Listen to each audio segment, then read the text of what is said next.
And we'll go ahead and get started. Welcome, everybody. I am Lucy Moran. I'm Associate Director of Career Connections. Juan? Hi, everybody. My name is Juan Armijo, and I'm the Assistant Director for Internships. So we're going to talk to you today a little bit about employer red flags and what you should be looking out for and what's good, what's bad, how does that all work? Because well, oftentimes if it's too good to be true, it usually is. So, all right, I'm going to see if I can manage this here. So the first thing to kind of talk about is, don't look for just any job. You want to, it's easy to get caught up in I just want a job. I just want a job. It doesn't matter what. But you really want to take your time to evaluate the employers, because not everybody out there has great intentions.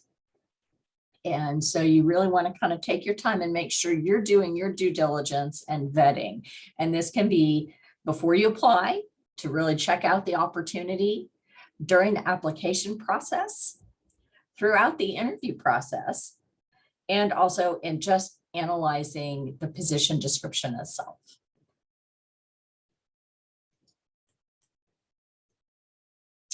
So before you apply, you want to kind of take a look at the organization and the job posting, but you want to kind of do a deeper dive and go beyond what they're putting out on Indeed or Handshake or anything, the information they've put out there, and do your own research.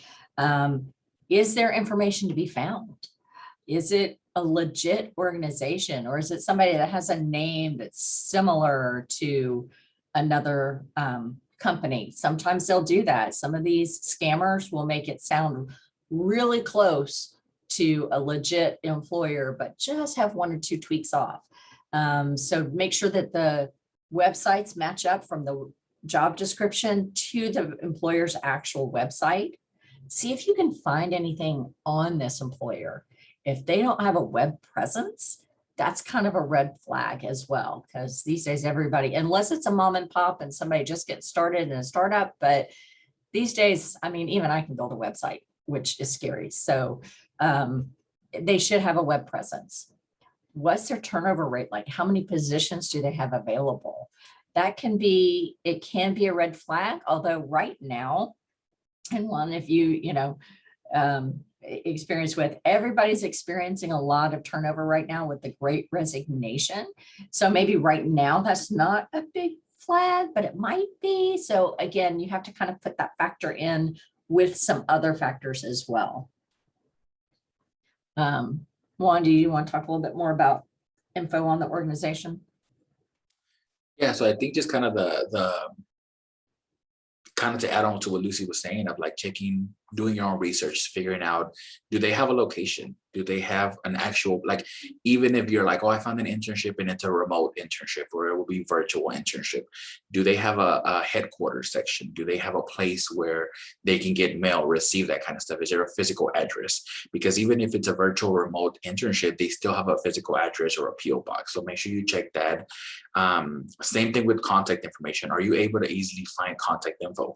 Can you find an actual email? Can you find a contact person, a number, versus just kind of an info at organization or anything like that? Make sure that you can actually find this information on there and it's legit.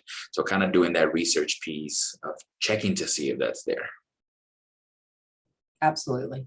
Check and see if there's an org chart out there. Now, some of your smaller organizations are not going to be, so you need to know, are they claiming to be a big organization? Or are they small to mid-size?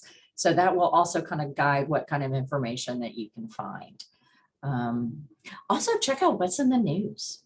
Do kind of a media or press release search. Sometimes that can give you some red flags if somebody's experiencing some trouble on the market. So doing just kind of a general search about what's going on with that organization will be helpful as well. So during the application process, this can be tricky, because yes, they are going to require some personal information on the application, but What are they asking you and when are they asking you for that information? Hands down, number one, you should not be paying for any opportunity. Never, you should not have to pay for an interview or access or now a lot of times if there's an internship, you may have to provide your own housing, but that's going to be after you get the internship offer, and they should be able to help you in that. But there's no way that you need to be paying to participate in this internship. Now, study abroad experiences, that's a whole nother ball game, but Juan, do you have any other things to add to that? Yeah, and just kind of to the piece of like the kind of like the study abroad piece, there are some internships that are a little bit more of like a fellowship based or a little longer term, and sometimes they are just general internships. Sometimes they do require like a fee, as in like because they're covering your housing, they are covering your transportation, all of that. However, those are there, you have to kind of just be mindful of checking to see if that's something that's a legit internship. And this is something you can reach out to us. We can help you to see if and figure out if that is, because there are programs that charge you. However, my recommendation is, I mean, by all means, if you want to apply for that specific program and you're able to fund that, go for it. But I would recommend finding other programs that you are interested in, you can apply for, that don't have any fee associated with. Those typically are one. So like I'm thinking of one specifically, and I can't think of the name right now, but I know it's in Boston. It's with the university in Boston. It's essentially research and internship focused. They charge you because you're paying for your housing, you're going to be paying for meals, because essentially you're going to be living there, kind of like a camp, doing your internship and research. So that's one that you're paying for. However, there's a variety of other internships that you don't have to fund, you don't have to pay for. There's other national internship programs that you're like, if you want to travel or you want to go out of state, that they can pay for your housing and pay for your transportation, and you don't have to pay anything to start. So kind of keep that in mind. And I think just kind of going on with a little bit of the application process, sometimes a lot of positions will say the word internship. Just because they say the word internship doesn't always mean it's an internship. Some of the stuff that I'm thinking of is like, people will often be looking for like nannies and they will say intern. Well, an internship is a learning experience. So while you can get skills and experiences by being a nanny, by taking care of, somebody's family or kids that are part of a family, you're not learning from anybody who is in that field. So you're not actually applying what you're learning in the classroom to learning from a professional. You're essentially just doing a job. And again, that's not an internship. Same thing, like I'm just thinking of red flags of like, are you going to somebody's home? Well, that's not really an internship. That's something it could be a part-time job, but that's still something you want to be safe and kind of be mindful about. It's not an actual headquarters or a company. It's how are they going to pay you? So kind of think about those pieces as you're looking for these things, because even if it says the word internship, anything like that, that's a red flag as well. Absolutely. A lot of times people just include the word internship to get more in their search. And so you want to be careful that it meets the qualifications of an internship rather than a part-time job. And, kind of the defining feature, as Juan said, is that you could get academic credit for it.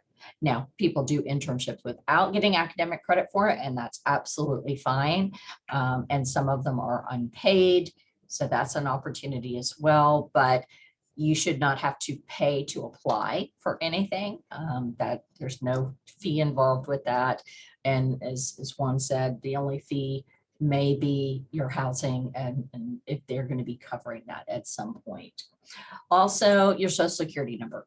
Now, when you are employed by somebody, they're going to need your social security number, but you should not provide that information until you're filling out the background check for human resources. So that's not something that they need to have up front.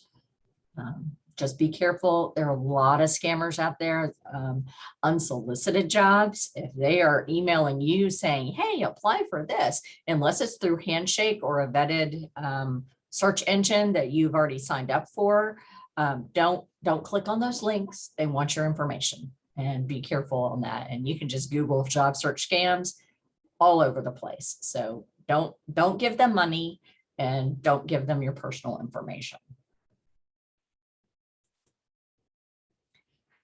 The interview, that's always fun. This is like dating. You have the right to ask them questions as well and get to know them, and you should.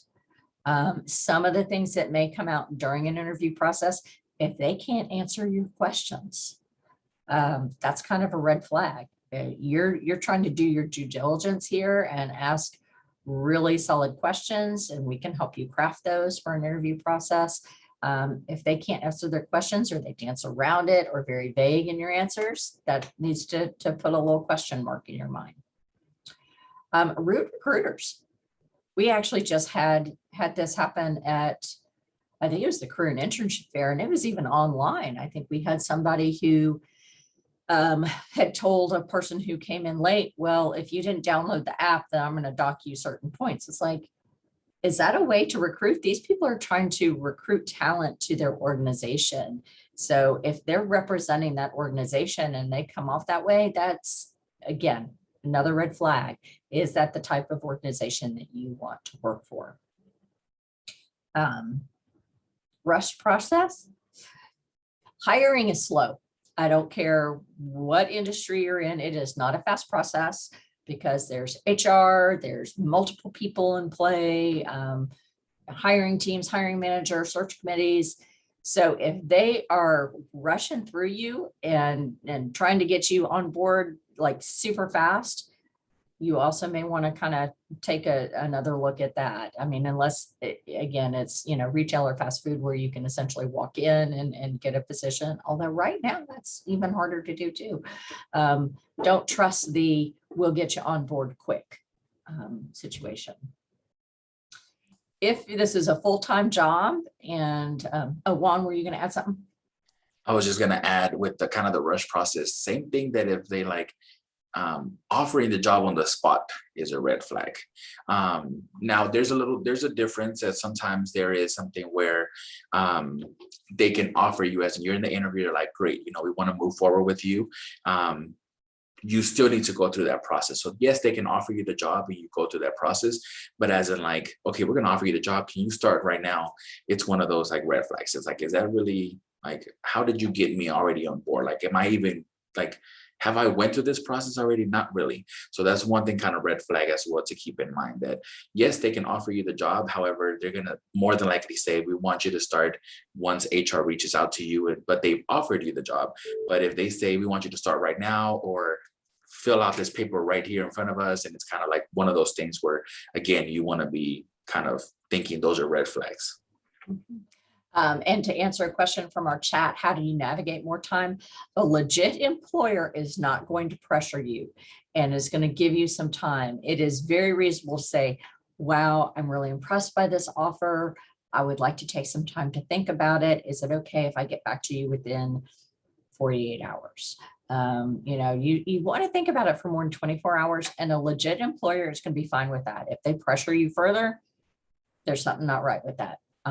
You want to make sure that they, a lot of times they'll take up to a week, but at the same time, they don't want to slow down their process, because if you're not interested, they're going to move on to their next candidate.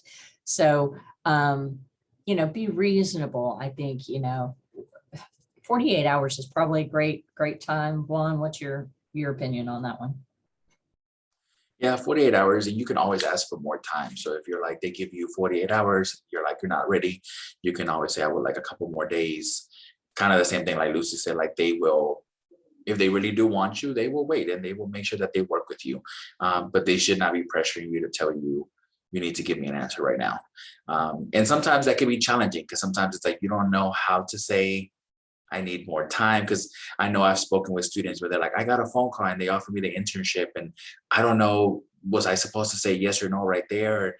Sometimes it can be challenging, but yes, you can say, thank you so much for the offer. I would like to think about it. I have to make sure that I check on other things, and I will get back to you. When is the best time for me to get back to you? Something like that. Absolutely. And, I know in your head, you're like, a job, I'm going to take it. Try not to jump on that. Just try to say, Really like to take time to evaluate your offer. I would appreciate if I could get back to you within, 24, 48 hours. So definitely. Celeste asks us, how long does the process typically take? I wish there were a cut and dry answer to that. TWU can take up to like 3 weeks from the time that we make a decision through going through the background check process and the hiring process. So the good question to ask is in an interview is, what are the next steps and what is the time frame that you're looking at to fill the position? And that gives you a better idea. And a legit employer is going to be, honest and upfront about that. And if they say we want somebody to start next week, that is usually a little too quick on the turnaround. But again, none of this information lives in isolation. You're going to put it together with a bigger picture. If you're working with a team and a full-time employment, you want to meet the team you're working with. If they're not showing you or allowing you to ask questions or meet this, that's a kind of a big red flag too. Every team that I've worked on is you want to meet the partners involved, the people you're going to be working with, because those relationships are important for satisfaction. So you want to make sure you're meeting all the key players involved. And if they're, unclear about the position or the expectations, or if they say, well, we'll revisit that in 6 months. If you want to say, how am I going to be evaluated? Again, they should have all these pieces worked out. If they're unclear about any of it, that's going to put a little tickle in the back of your brain as well. It's up to you to do your due diligence. Handshake is doing a really good job, and they've kind of cracked down on their employer vetting process. We vet all the employers that we allow to post for TWU students, and we have a kind of a very strict rubric that we go through to make sure they're legit. Outside sources, if you're posting, getting something from Indeed or for other sources, you're not sure how well those are vetted. So you're going to need to do your due diligence on that. If something feels off, listen to that gut instinct. That if it's too good to be true, it usually is. Here's a paid internship for $5,000 for 8 weeks of work, and you can do it completely from your couch. Yeah, no, that doesn't sound right. I mean, that would be great, but I don't know that that's going to work real well. Anything that you have to buy up front, if they want to, buy your inventory up front for you to sell, a lot of the multi-level marketings, and not to say that those aren't legit, because they are, some are not. So again, ask your questions, do your research. And if you have questions, come to Career Connections or Juan, and we can definitely help you vet those employers and do some rubric, kind of what are some other checklists and ways to research and figure out if this is a good offer. Got another question in the chat. Background check on the job you're applying for. Yeah, essentially, you want to see if it's legit, just like they're going to do a background check on you. So that's a good way to look at it, Celeste. Other questions? That's really all we have for, things to look out for. And feel free, I'm going to stop sharing here. Feel free to unmute and kind of jump in. And does anybody have any questions?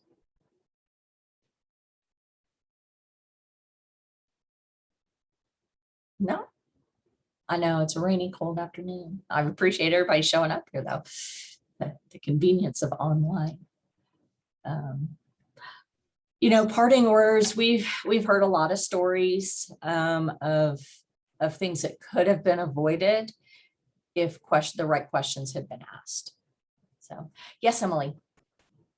So when it comes to working like short amount of time, like let's say spring break, over the summer, over the winter break, how would you navigate either accepting or declining a position like that when you are wanting like a recommendation letter? Like, do you feel that declining working over those short periods of time is a discouragement to a recommendation letter, or do you think it shouldn't matter? So are you like working for them regularly and then you want to, go on spring break and take a break from work? Is that how I'm hearing that? It's more like I had been working with them previously and then I quit to focus on school. And I had offered right before leaving to maybe work over the winter break, but now I need to give an answer. And I'm like, I don't think it should affect your recommendation letter. I mean, obviously, they liked you enough to want you back. And you can just say, it's been a really tough semester. And I think I'm going to take this time to be with my family and recharge a little bit. Juan, what's your advice on that? Yeah, kind of the same thing where they because you've worked with them before and you have, especially if you have a relationship with your supervisor, that's something that should not be considered as part of not writing you a recommendation letter. And if they choose to not, they say that we're not going to write you one, well, maybe that's somebody you didn't want to have one to write one in the first place, because you want somebody who can actually recommend you for the job, who can provide good positive recommendation for your next employer or the next position or program you're applying for.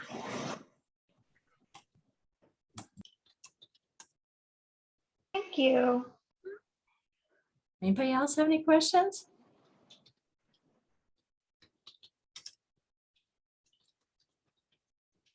No? All right, well, we appreciate it. I'm going to go ahead and stop recording.